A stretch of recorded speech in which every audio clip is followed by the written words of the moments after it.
sa gloire, tout pour sa gloire, oui, tout pour sa gloire, tout pour sa gloire, ma vie pour sa gloire, et bien pour sa gloire.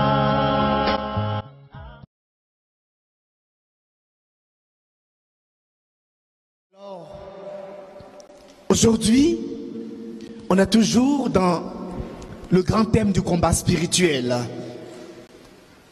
Et comme vous le savez, le combat spirituel n'est pas seulement combattre contre les esprits, contre les démons, bien qu'ils existent vraiment, bien qu'ils existent réellement, mais le combat spirituel n'est pas que ça.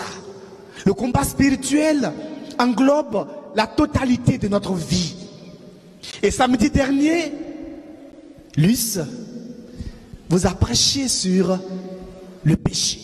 C'est aussi un combat spirituel que nous devons mener. Vous et moi, jour et nuit, que nous devons mener. Aujourd'hui, il est question du combat spirituel contre la captivité de moi.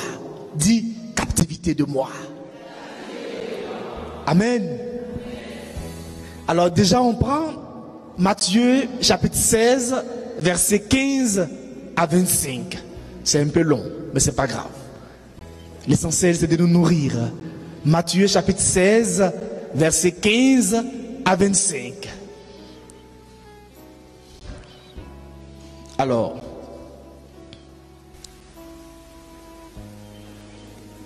pour ceux qui n'ont pas leur Bible, vous pouvez déjà regarder sur l'écran.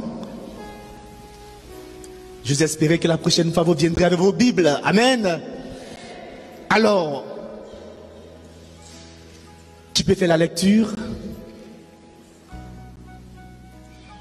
Si vous n'avez pas de Bible, c'est pas grave. Vous regardez simplement à l'écran. Oui.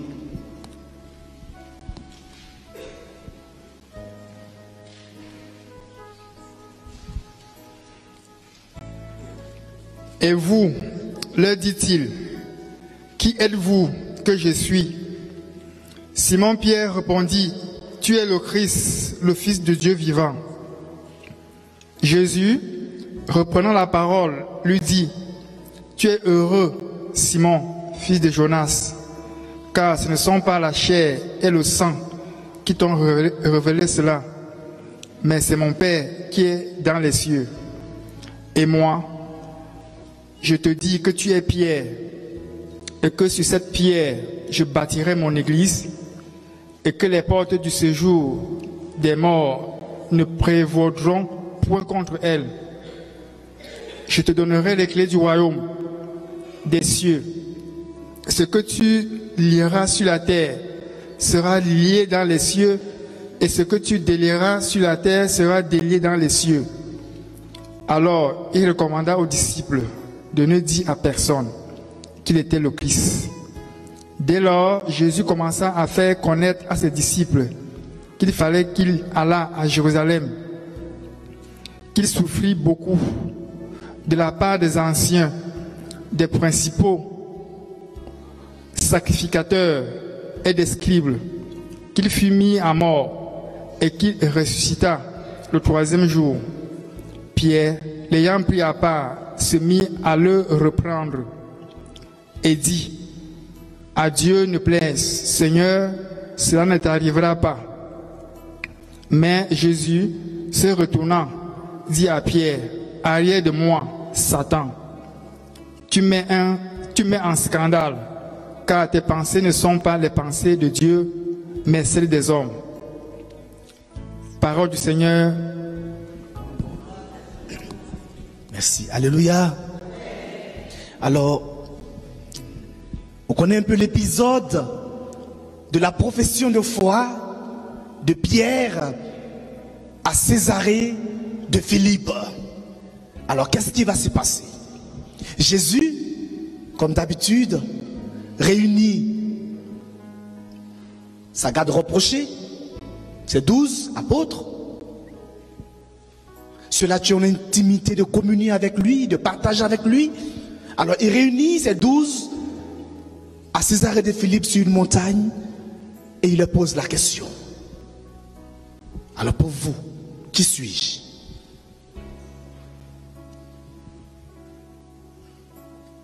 Ailleurs on dira violente question. Pour vous, qui suis-je? On imaginait que il a peut-être eu un petit silence, ça réfléchissait un peu.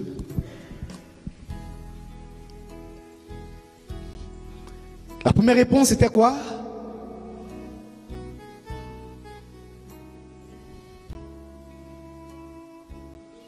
Avant la réponse de Simon-Pierre,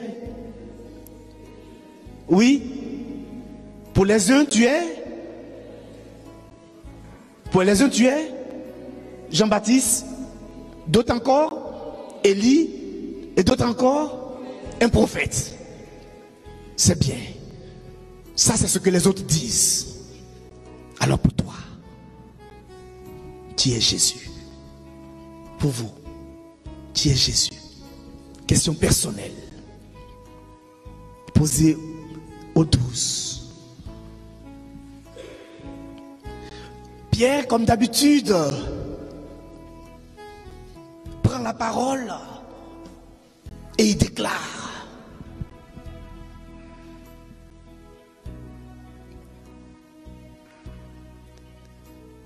Tu remontes un peu. Pierre déclare: tu es le Christ, c'est-à-dire le Messie, le Mashiach, le Christ, le oint de Dieu, celui que nous attendons. Tu es le Christ, le Fils du Dieu vivant. Alléluia. Le Fils du Dieu vivant. Vous savez, vous et moi, que c'est parce que Jésus-Christ a prétendu qu'il était Fils de Dieu qu'il a été crucifié. Ça a été l'un des motifs d'accusation. Pierre a osé dire à Jésus que tu es le Fils de Dieu vivant. Le Fils de Dieu vivant. Et qu'est-ce que Jésus va dire? Prenons la parole, Jésus lui dit: heureux es-tu, Pierre. Ne pense pas que c'est ta chair. Ne pense pas que c'est ton moi. Ne pense pas que c'est toi qui as trouvé cette réponse par toi-même. Ne pense pas cela. Sache quelque chose. Cette réponse que tu viens de donner aujourd'hui t'a été inspirée par Dieu lui-même. Amen. T'as été inspiré par Dieu. Et à partir de cette réponse, voilà un projet que je mets sur ta vie. Tu es Pierre. Et sur cette pierre, je bâtirai mon église. Et la puissance de la mort ne l'emportera pas. Amen.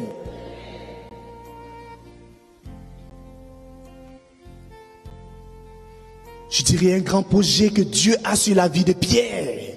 Et ce grand projet, Dieu l'a aussi sur ta vie et sur ma vie. Dis Amen. Ne regarde pas à ce que tu es.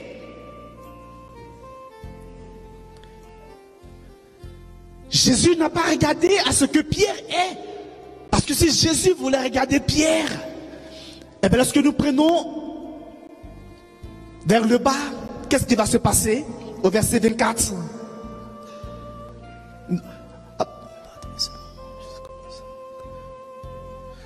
À partir du verset 21, Jésus dit, à partir de ce moment, Jésus commença à montrer à ses disciples qu'il lui fallait partir pour Jérusalem, souffrir beaucoup de la part des anciens, des grands prêtres, des scribes, être tué et le troisième jour ressuscité. Le même Pierre va le reprendre à part et va se mettre à faire de vifs reproches à Jésus. Dieu t'en garde, cela ne t'arrivera pas. Mais lui, Jésus va dire à Pierre, passe derrière moi, Satan, tu es pour moi une occasion de chute, parce que tes pensées ne sont pas celles de Dieu, mais celles des hommes. Amen. Voilà Pierre on venait d'encenser tout à l'heure. Voici le même Pierre. Je dirais, à qui on fait des reproches, à qui Jésus fait des reproches. En utilisant même un mot, passe derrière moi, Satan. C'est-à-dire celui qui s'oppose à la volonté de Dieu. Celui qui s'oppose à Dieu. Celui qui divise. Amen. Et lorsque nous voyons la vie de Pierre, nous comprenons que l'apôtre Pierre est celui qui était comme un roseau, qui n'avait pas de fermeté en lui, celui qui pouvait dire oui aujourd'hui et demain te dire non. Celui-là même qui a renié Jésus devant une servante parce qu'il était persécuté.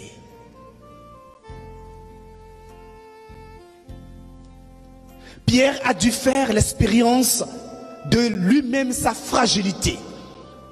Peut-être que Pierre ignorait qui il était. Peut-être que Pierre avait confiance en lui.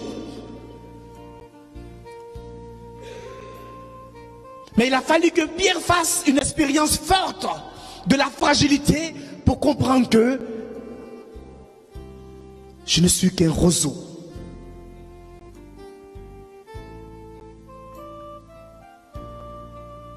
Amen. Chers frères et sœurs, pour vous dire que par moments, tant que nous ne faisons pas cette expérience de la fragilité humaine, nous croyons forts, puissants. Nous pensons que nous savons tout. Nous sommes intelligents, super intelligents. Mais il faut faire l'expérience de ton moi.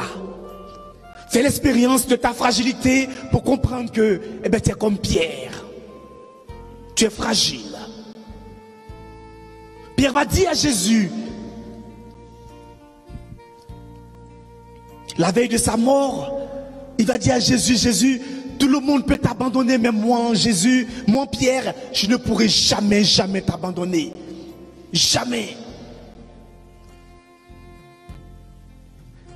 Mais en le disant, il le disait de bonne foi. Puis il le disait avec toute sa bonne foi, toute sa conviction. Comme vous et moi, nous pouvons parler avec conviction aujourd'hui. Nous croyons en Jésus. Parce que nous venons prier tous les dimanches. J'ai une foi solide. Mais lorsque nous faisons l'expérience de la croix, comment est-ce que nous nous comportons? Eh bien, c'est lorsque nous faisons l'expérience de la croix que le Seigneur voit réellement qui tu es. Le Seigneur, il le sait, peut-être que c'est nous qui l'ignorons, mais le Seigneur nous révèle qui nous sommes. Parce que le moi peut être une captivité pour accéder à tes bénédictions. Amen.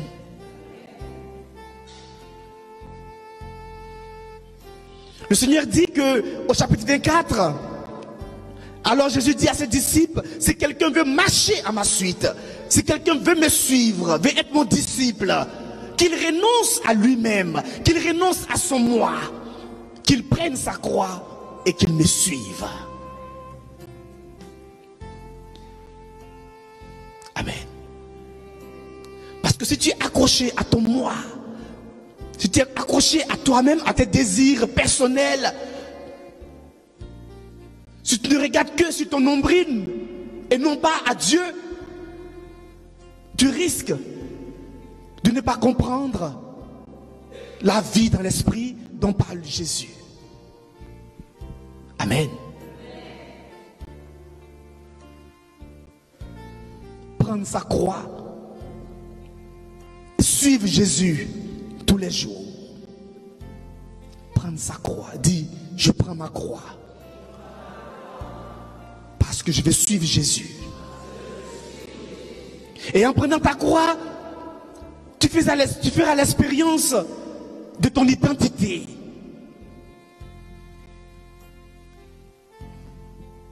Amen.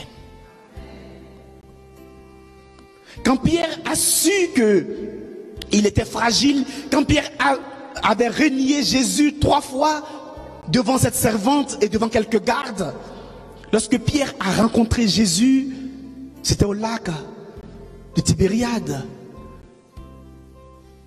et qu'il a fait l'expérience de pardon, d'un regard miséricordieux, un regard qui n'accuse pas. Pierre a dit: Jésus, je t'aime, pas 3 fois. Pierre, m'aimes-tu? Jésus, je t'aime. Pierre, m'aimes-tu? Jésus, tu sais que je t'aime. Et la 3e question: Pierre, m'aimes-tu? Seigneur, tu sais tout. Tu sais tout. Tu sais que je t'aime. Et alors, ce je t'aime, c'est un amour sincère que Pierre peut adresser maintenant à Jésus, parce qu'il a fait l'expérience de sa fragilité. Il a fait l'expérience de la miséricorde de Dieu.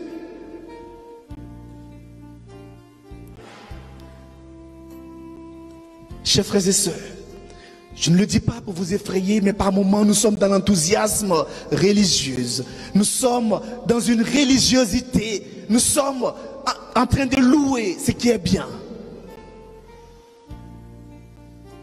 Mais lorsque nous faisons souvent l'expérience douloureuse de la croix, nous réunions souvent notre foi.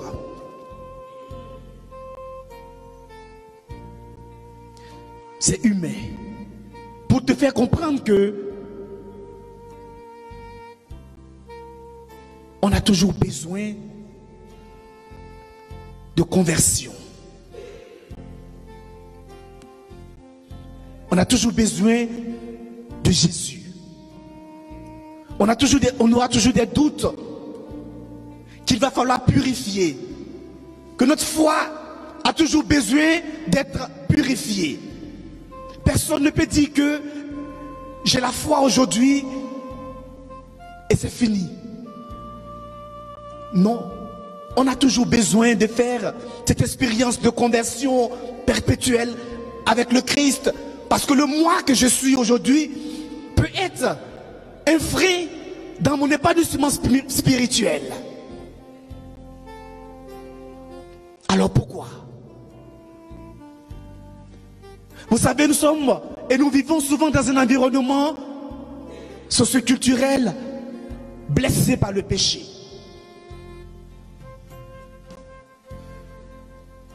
Nous avons une nature qui est blessée par le péché. Et tout l'environnement dans lequel nous vivons est blessé souvent par le péché. Nous faisons l'expérience des joies, des peines, des frustrations, de l'estime de nous-mêmes qui par moments est blessée, de la culpabilité, de l'irritation, de l'aigreur, de la colère. On peut ne pas aimer comme il se doit. On peut faire l'expérience de l'échec professionnel dans l'entreprise, échec matrimonial dans le mariage, échec scolaire ou universitaire, échec dans la vie sentimentale, échec amoureuse. Et tout cela peut nous marquer profondément. Et tout cela peut avoir une influence sur nous, sur le moi. Vous comprenez ce que je dis? On peut être dans un environnement familial qui n'est pas très bienveillant et grandir dans cet environnement familial pas très bienveillant et qui a souvent une incidence sur nous. Je prends un exemple d'une personne qui vivait dans un environnement familial avec un père un peu trop autoritaire. Ça peut arriver.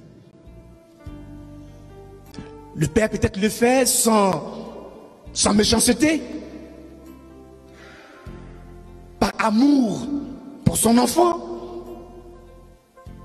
par protection pour son enfant. Mais cela peut être malveillant, peut être trop autoritaire. Alors, cette personne qui a grandi dans cet environnement a pris l'habitude de dire toujours à ses parents, oui, oui. Une obéissance, je dirais, parfaite. Sans toutefois analyser un peu ce que les parents disent.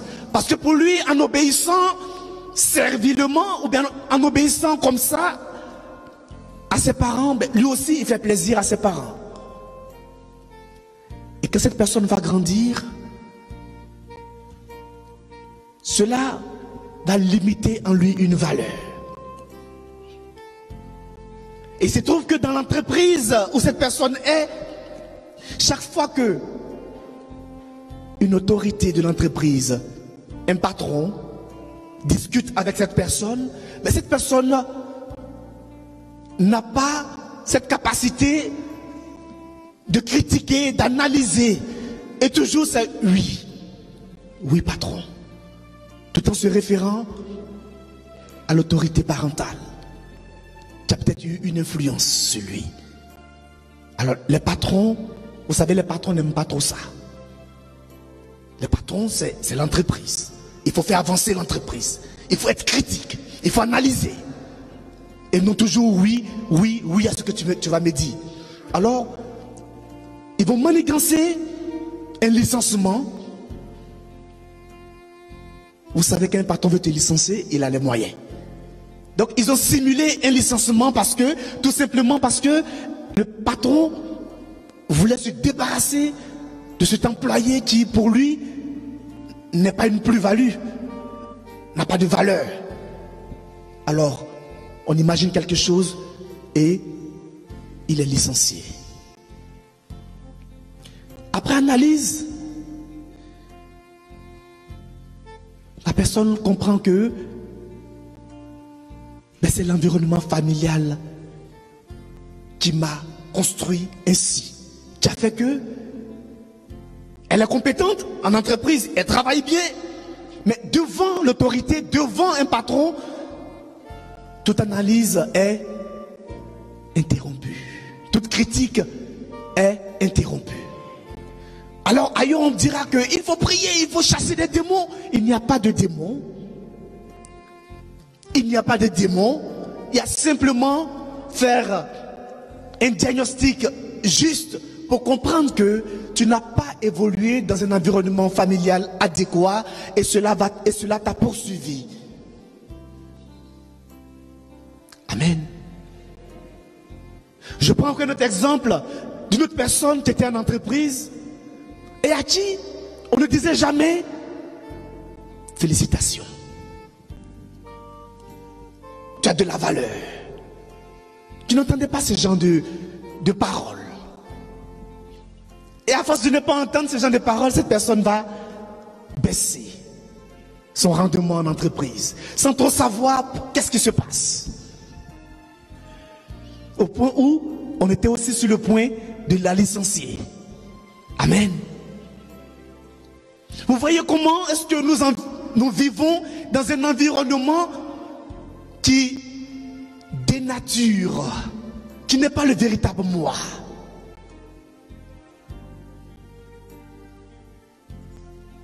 Amen. Vous savez, chez nous en Afrique, à la maison, en famille, les parents ne montrent pas trop leur amour pour leurs enfants. Amen. C'est une pudeur de dire que ma fille, je t'aime. Mon fils, je t'aime. Alors que l'homme ne peut grandir efficacement que si cet homme est rempli d'amour, entend ce genre de paroles, ce genre de discours. Et cette personne qui va grandir dans ce sentiment d'être toujours rejeté aura ce qu'on appelle une blessure de l'estime de soi-même. Amen.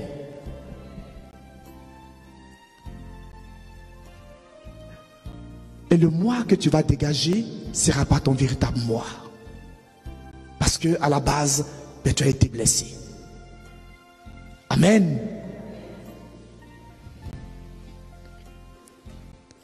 Nous avons souvent des croyances qui nous limite. Vous savez, chez nous en Afrique, lorsque des parents perdent leur premier enfant, dans certaines régions de l'Afrique, de la Côte d'Ivoire, on dit aux parents, ne pleurez pas. Ça peut être une malédiction. Alors, des émotions qui sont contenues. Amen. On ne pleure pas parce que si on pleure, ça peut être une malédiction. Alors, lorsque l'émotion n'est pas exprimée, cela peut être limitant pour nous. Cela peut nous limiter. On peut ne pas passer un deuil. Pourquoi? Parce qu'on n'a pas pris le temps de pleurer. La personne était décédée, tu nous as quittés. N'est-ce pas normal de pleurer quelqu'un qu'on a aimé et qui part? N'est-ce pas normal? Le Christ lui-même a pleuré son ami Lazare. Pourtant il était Christ, il était Dieu. Et on dira que non, comme c'est ton premier enfant, écoute, ne pleure pas. Et il y a des deuils qui ne passent pas. On pense souvent que c'est des démons, c'est des esprits, mais rien. Tout simplement parce que tu n'as pas pris le temps de passer un deuil. À cause des croyances limitantes. Des croyances qui nous limitent. Et dans nos coutumes, dans nos traditions, surtout en Afrique. Je ne sais pas ce qui se passe aux Antilles, mais surtout en Afrique, il y a plusieurs croyances qui nous limitent. Qui font qu'on ne peut pas exprimer notre émotion. L'émotion est contenue. Des enfants qui ne peuvent pas s'amuser normalement, qui ne peuvent pas pleurer. Quand tu pleures, on dit, attention, ne pleure pas. Tu n'es pas un garçon. Le garçon ne pleure pas. Et on grandit comme ça. Combien de fois on a été blessé dans notre amour, et lorsqu'on veut exprimer ce sentiment, on dit, tais-toi, tu n'as pas le droit d'exprimer cela. Tes émotions, ça ne nous intéresse pas. Mais c'est dans cet environnement que nous vivons. Dans les entreprises, c'est la même chose. Il n'y a pas il n'y a plus l'exaltation de la valeur. Félicitations, non. On veut gagner. On ne te félicite plus. Alors que tu veux souvent attendre des mots gentils. Imaginez-vous un couple où ils ne se disent jamais, je t'aime. Pendant 10 ans, on ne se dit jamais, je t'aime. On est pressé, on revient de travail, et puis voilà, on mange, et puis voilà, la vie passe, et il n'y a plus je t'aime. Alors imaginez-vous ce genre de couple, qu'est-ce qu'elle va devenir?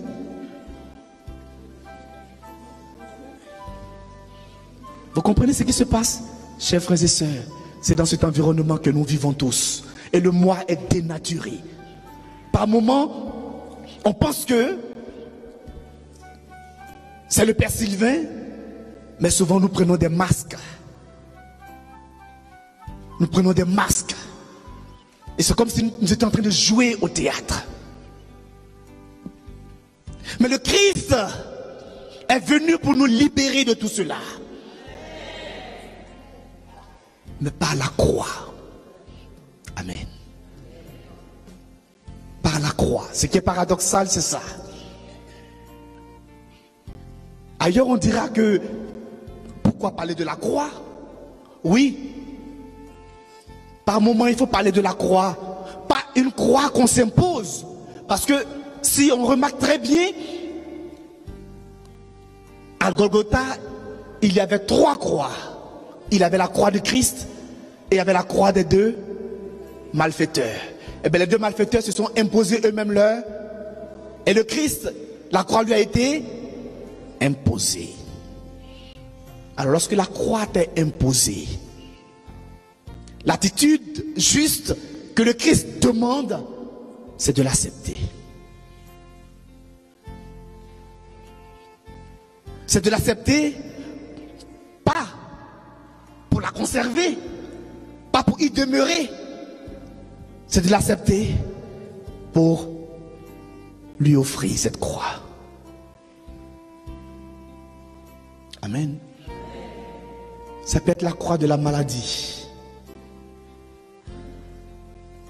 la croix de l'échec. Est-ce que tu vas rester dans la lamentation toute ta vie, en train de te lamenter, mais pourquoi ceci, pourquoi cela? Généralement, ça ne change pas grand-chose. Mais quand tu l'acceptes, oui, je réalise que cela m'est arrivé, j'ai échoué. Ce n'est pas un rêve, ce n'est pas une fiction. C'est la réalité. Seigneur, j'ai échoué. J'accepte que j'ai échoué. Je réalise que j'ai échoué. Peut-être sentimentalement, concours, professionnel et autres. Mais Seigneur, je veux te l'offrir. Je ne veux pas conserver cette croix. Je veux te l'offrir, Seigneur.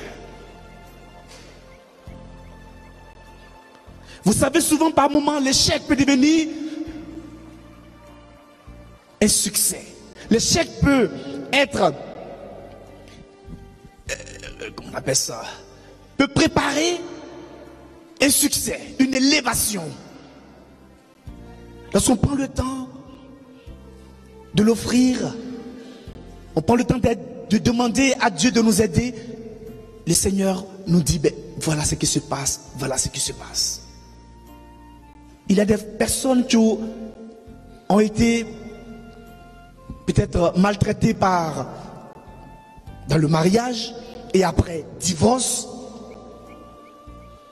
Et quelques années plus tard, ben, ces personnes, ça peut être femme ou garçon, ben, rencontrent une autre âme sœur et c'est la résurrection.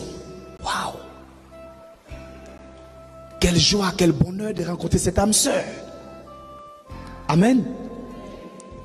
N'est-ce pas? Ça existe, non? Voilà. Alors, si la croix n'était pas passée, si il n'avait pas eu peut-être divorce, il n'avait pas eu peut-être séparation d'avec cette personne avec qui il y avait peut-être incompatibilité, mais est-ce que tu allais rencontrer cette âme sœur qui te fait tant de bien? Amen. Alors la croix peut nous faire du bien. Amen. Alors plusieurs exemples nous montrent que souvent nous sommes tenus captifs par notre moi et qu'il faut souvent nous délivrer de cette captivité pour découvrir la volonté de Dieu. Et bien, ça a été exactement la même chose. Simon qui était le roseau. Et Simon, lorsque nous remontons dans l'Ancien Testament, Simon, l'un des fils de Jacob s'appelait Siméon, qu'on appelle Shimon en hébreu. C'était le deuxième fils de Jacob. Mais ce deuxième fils de Jacob n'a pas eu de bénédiction à cause de son attitude. Le père Jacob l'a déshérité. Donc ce Siméon ne sera ni béni, ni maudit. Il n'aura aucune part parmi les enfants de Jacob. Par moments, nous pouvons porter des noms qui peuvent peut-être avoir une destinée, une influence. Je ne dis pas que ça arrive tout le temps, hein. Mais en tout cas, Simon-Pierre était un roseau. Simon-Pierre était quelqu'un qui était flexible. Simon-Pierre était quelqu'un qui n'était pas ferme, qui doutait beaucoup, sur qui on ne pouvait pas compter. Mais c'est à ce Simon-Pierre que Jésus va dire, tu es Pierre. Et sur cette pierre, je bâtirai mon église. Amen. Alors, est-ce que tu acceptes souvent les croix qui te sont imposées?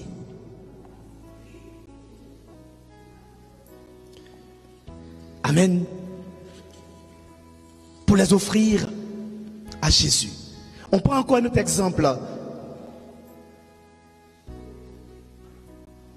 Nous prenons Jean. Marc chapitre 9, versets 38 à 40. Marc chapitre 9, Voilà, Marc chapitre 9, 38 à 40. Alors, Jean, l'un des 12, disait à Jésus, Maître, nous avons vu quelqu'un expulser les démons en ton nom et nous l'en avons empêché car il n'est pas de ceux qui nous suivent. Et qu'est-ce que Jésus va répondre? Ne l'en empêchez pas car celui qui fait un miracle en mon nom ne peut pas aussitôt après mal parler de moi. Celui qui n'est pas contre moi, contre nous, est pour nous. Voilà ce que Jean va dire. Jean a dit cette personne qui va dire à Jésus, il faut chasser cette personne, il faut chassons-les. Prenons encore Luc chapitre 9, versets 54 à 55. Luc chapitre 9, versets 54 à 55. Regardez. Voyant cela, les disciples Jacques et Jean dirent, Seigneur, veux-tu que nous ordonnions qu'un feu tombe du ciel et les détruise? Mais Jésus, se retournant, va les réprimander. Alors Jacques et Jean, il me semble, à mon avis, que Jésus leur a donné le surnom de... Quel surnom? De Boanerges, qui signifie tonnerre pour moi, parce que Jacques et Jean étaient quand même, avaient un caractère colérique. Parce que de ces deux, vous voyez, Jacques et Jean qui demandent au Seigneur de faire descendre le feu sur des personnes pour les détruire, parce qu'ils étaient conscients que le Seigneur Jésus avait un pouvoir.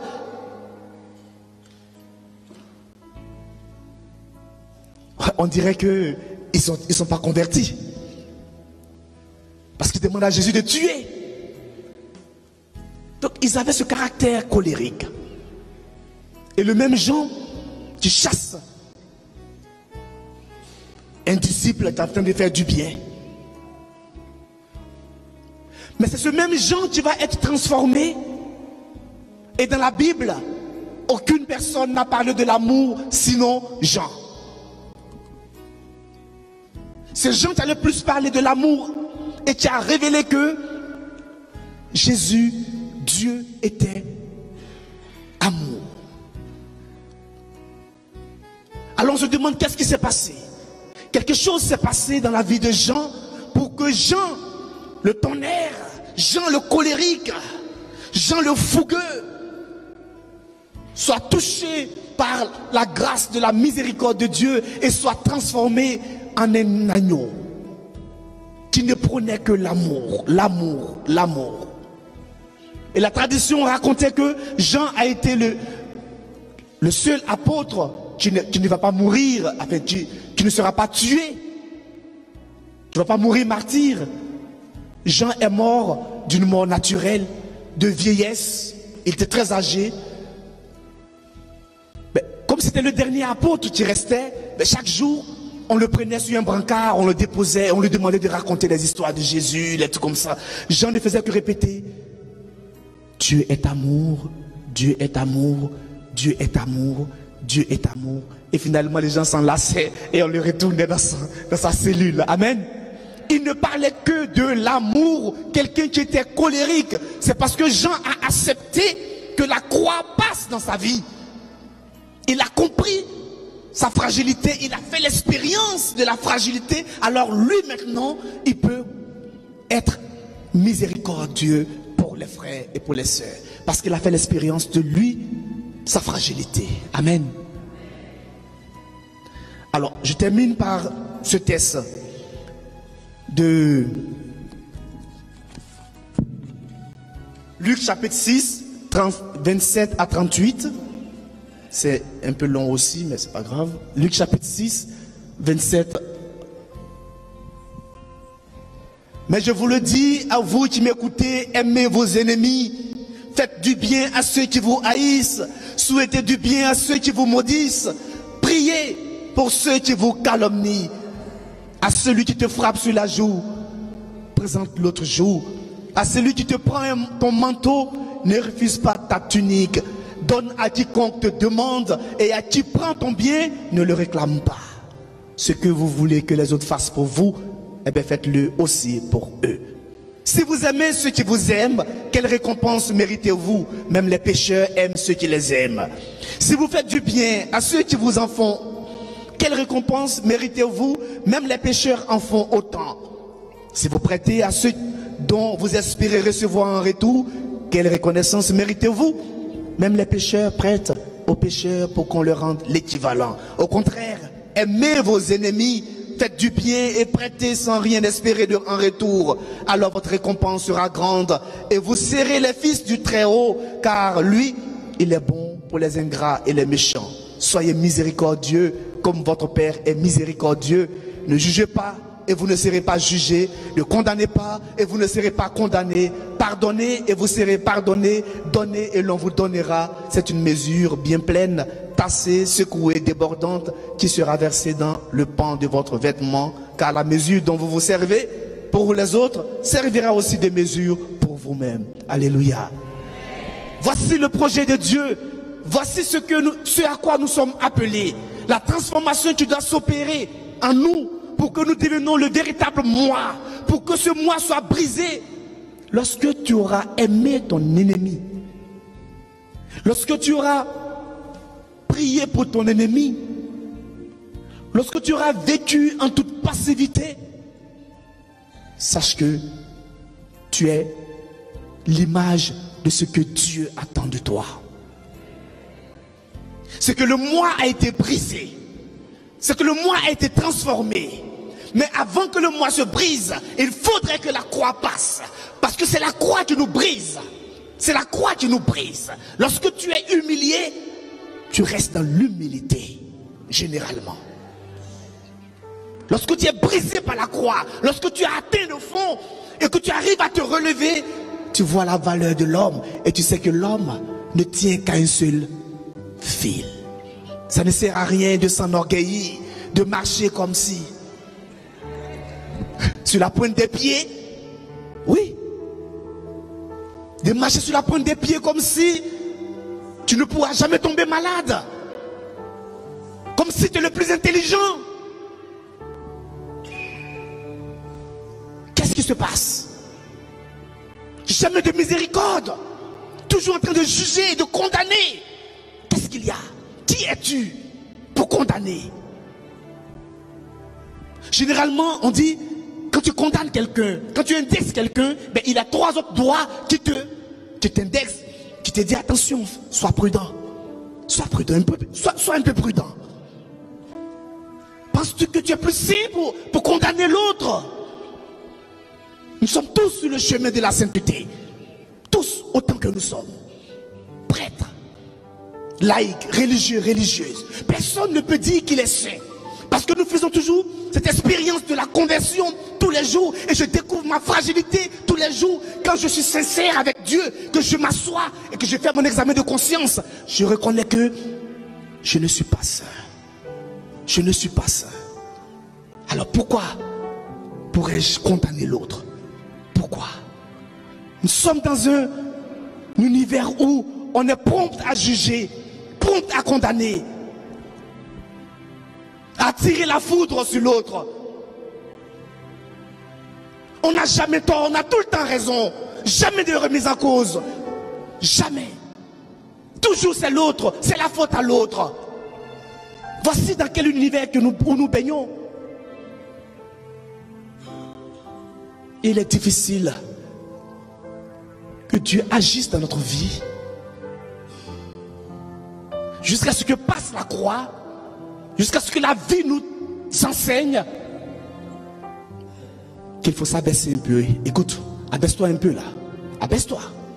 Parce que quand la vie t'aura enseigné beaucoup de choses, tu comprendras que ça vaut le coup de s'abaisser. Ça vaut le coup de s'abaisser. Quand la vie t'a pas enseigné beaucoup de choses, tu penses que tu es le meilleur peut-être. Amen. La captivité du moi qui doit être brisée par la miséricorde de Dieu. pour embraser la vision de Dieu. Il est tellement généreux, notre Dieu. Il est tellement bon, notre Dieu, qu'il veut nous remplir de sa bonté et de sa générosité. Nous ne sommes pas dupes, chers frères et sœurs. Je ne dis pas qu'il n'y a pas de méchanceté sur cette terre. Ça existe. Dans nos entreprises, ça existe. La méchanceté. Mais ta bonté peut transformer quelqu'un. Ta générosité peut toucher le cœur de quelqu'un et lui permettre de changer. Amen. Ça ne sert à rien de répondre la colère par la colère, la vengeance par la vengeance, la méchanceté par la méchanceté. Ça n'avance pas. Les choses n'avancent pas. Mais le Seigneur a dit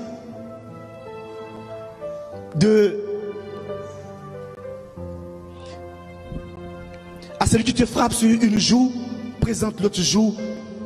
À celui qui te prend ton manteau, ne refuse pas ta tunique. Ne refuse pas ta tunique à celui qui vient te prendre ton manteau de force. Il sera touché par ton attitude. À la croix, le centurion romain a été touché lorsqu'il a lui-même enfoncé la lance dans le côté de Jésus et qu'il a vu comment Jésus mourait. Il a été touché. Et lui-même a dit, celui-ci est le Fils de Dieu. Il n'a pas eu de prédication, il a été touché simplement par l'attitude de Jésus. Celui-ci est le Fils de Dieu. Pour la première fois, un païen centurion romain, dans le livre de Marc, vers la fin, confesse que celui-ci qui vient de mourir là, celui que j'ai transpercé, vraiment, je vous le dis, c'est le Fils de Dieu. Ce que vous ne voulez pas entendre, moi je le dis, il est le Fils de Dieu. La vérité finira toujours par triompher. Si tu restes attaché à cette vérité. Amen. Amen.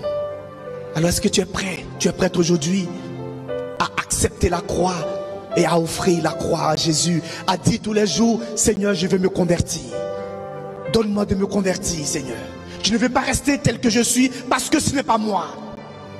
Je veux me libérer de cette captivité, de cette colère qui s'exprime toujours en moi. Et tout le monde dit, mais celui-là, il est colérique. Il est colérique. Et souvent, on s'enorgueillit. Oui, je suis colérique. Oui, je suis colérique. Attention, ne joue pas avec moi parce que... Et souvent, on finit par s'enorgueillir. Souvent, vous savez, les gens autour de nous nous disent ce que nous sommes, souvent. C'est pas toujours vrai.